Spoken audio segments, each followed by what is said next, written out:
We also have to put in place a law and a plan for a pathway for citizenship for the millions of people who are here and are prepared to do what is legally required to gain citizenship. We don't have that in place because people are playing politics. She wouldn't know politics if it bit her on the booty. Now, keep in mind, amnesty efforts have repeatedly failed in the Senate. On top of that, Latino voters, interestingly, they have been moving toward the right. So is the border a political loser for the Democrats? Let's get in tonight with our Thursday Night Man panel. We've got radio host of the Jason Rantz Show, Jason Rantz, in the house, along with Democrat strategist and former Biden campaign surrogate. He can't wait to dig his teeth into this steak. It's Kevin Walling. And we've got attorney and author of the best-selling book, How to Become a Federal Criminal. Get yours now in time for Halloween. Plenty of lawlessness there. It is Mike Chase. Welcome, every man on the panel. Great to have you all. Hey, Kennedy. Hi. So, Jason, let's discuss this because, you know, Congressman Isis said this is exactly what Democrats want. These are the future voters that they want pouring over the border. But what about the fact that Latino voters, you know, they don't want to be treated like a mindless blob. They don't want to be told how to vote. And many of them are finding the GOP a little bit more attractive right now. What accounts for that? Yeah, I mean, I think what they're doing is playing the long game. Because as I watched some of those interviews this morning with Griff Jenkins, I mean, the message to Kamala Harris and Joe Biden was thank you. And so if you're bringing in a whole bunch of people who end up having children, who end up then becoming voters, they are probably going to thank the Democrat Party. So I think they're playing the long game. And when you look at what's happening heading into the midterms, they're going to lose the House. Maybe they lose the Senate. It might be a little bit closer than people realize.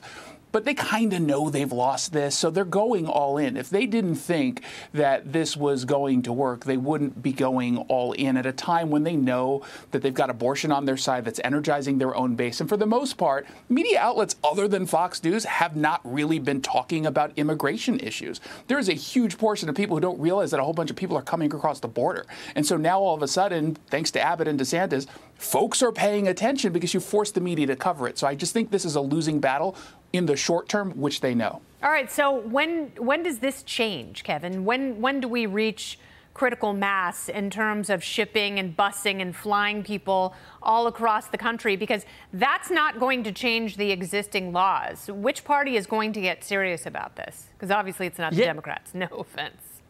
Yeah, Kennedy, it's an important question. I think when we change the incentive structure for actually trying to get something done on this issue is when we'll see action.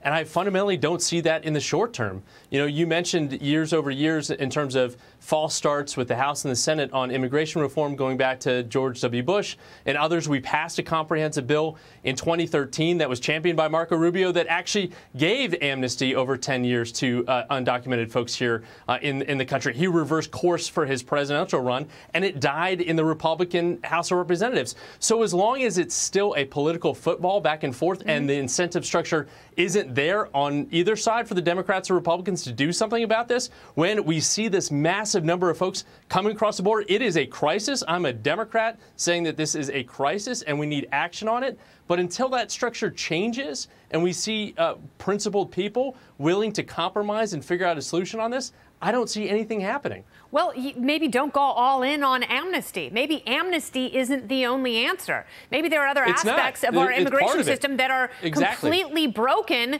And when you throw amnesty in there, it's so off-putting to half of the electorate, you're never going to get anything done. But there are plenty of reasons to streamline, simplify, improve the immigration system, Mike.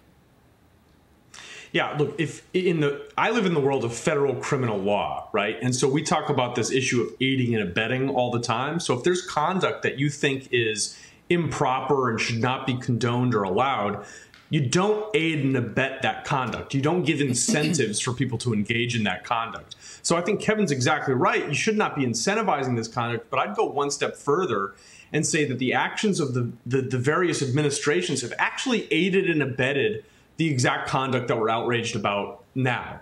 And so when you give incentives and you dangle carrots like amnesty, it's not that much different than dangling pardons for federal criminals for certain kinds of conduct that you disagree with. So the administrations have to realize and take this out of the political realm. This should not be on the debate stage.